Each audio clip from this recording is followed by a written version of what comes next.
One thing we as believers need to stop, and that is we need to stop trying to figure everything out.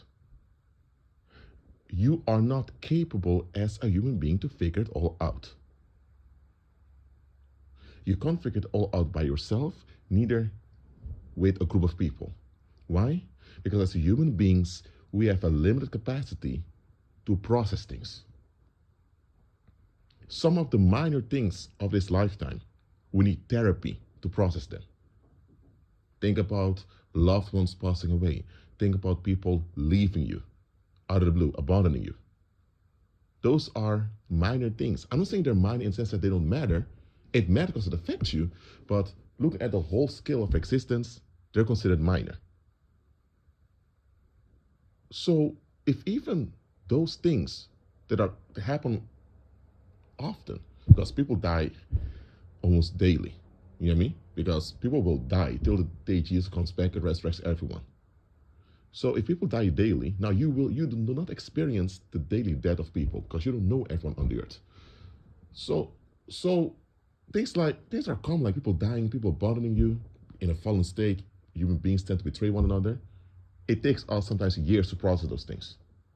So what makes you think that you as a single human being can figure out your own future? Listen. You cannot see yourself through. You cannot see yourself through. It's not possible. So why even attempt something you know deep down inside cannot work? A microwave is to heat up food, not to bake through a steak or bake through an apple pie. So putting a big steak in a microwave, expecting it to be baked through, or put apple pie dough in a microwave and expecting it to come out as a fresh, warm apple pie, you are delusional for even expecting that. Well, a lot of believers have this delusion that they have to see their own way through. No, you cannot. Look, some things God will not tell you about yourself. You may think, Rashid, it's about me. I'm not asking about someone else's future. It's about me. It concerns me. Yes, it does concern you. What you forget is you are a community creature. What happens to you or what happens with you also affects other people. So eventually, your future is also the concern of others who are affected by it. Okay, then you may say, okay, Rashid, if it goes like that, why can't I know about someone else's future? Again, their future will also affect you. So their future is also your concern. But look at this. Can we handle our future ahead of time? No, we cannot. We cannot. If we were capable of handling our future ahead of time, God would have shown us everything in detail. He does not. God has given us a universal account of what will happen till the day Jesus Christ comes back, in general. And he gave us reports, universal reports, that we will all go through retaliation and resistance as believers. But he gave us guarantees that we will overcome when we comply with his word. Okay? So what you ought to do is to comply with his word. You cannot see your future fully ahead of time. It would overwhelm you, it may demotivate you, and it will damage you. But Rashid, when I was 19 years old, God could have told me that I would meet this individual that would wreck my life.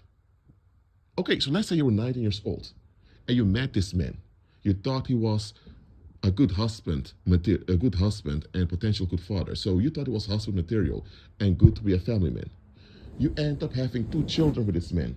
And again, the man wrecked your life, you and your children.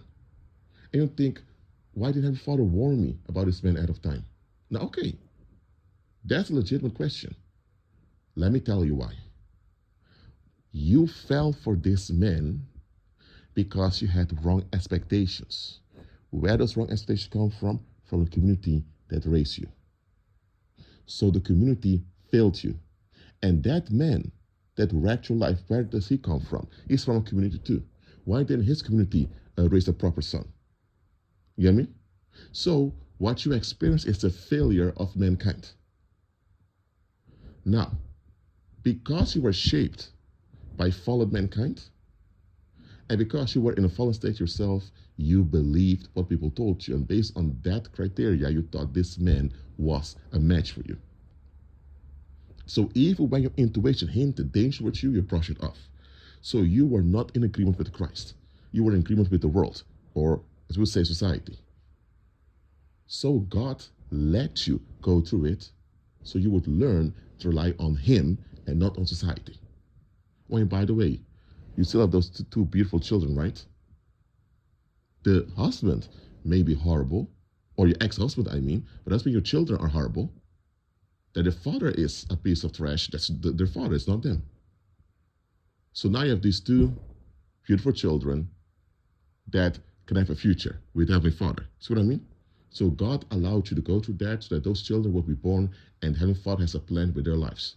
You and that man were both wrong, but God tolerated you coming together sexually so that he could bring forth those two children out of you for his purpose.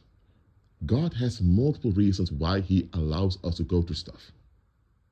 Most of the time, not always, but most of the time, the reason he lets us go through stuff is that we finally learn to rely on him and not on our own understanding. Because your own understanding comes not from you, but from society or the local community. And when your own understanding is limited, and you cannot rely on your own understanding for everything in life. Your own understanding is relevant. Your own understanding is important. For example, if you finished law school, or you finished medical school, or you have a degree in something, that's your own understanding. Or if you have experience in life that you can use it to, your own understanding is meant to be used as a tool in daily life, but not something you should rely on. And wanting to understand, it doesn't matter how experienced you are, how intelligent you are. You cannot see your way through. You need to trust God when it comes to the future. Simple as that. So for now, keep agreeing with Christ and be at peace.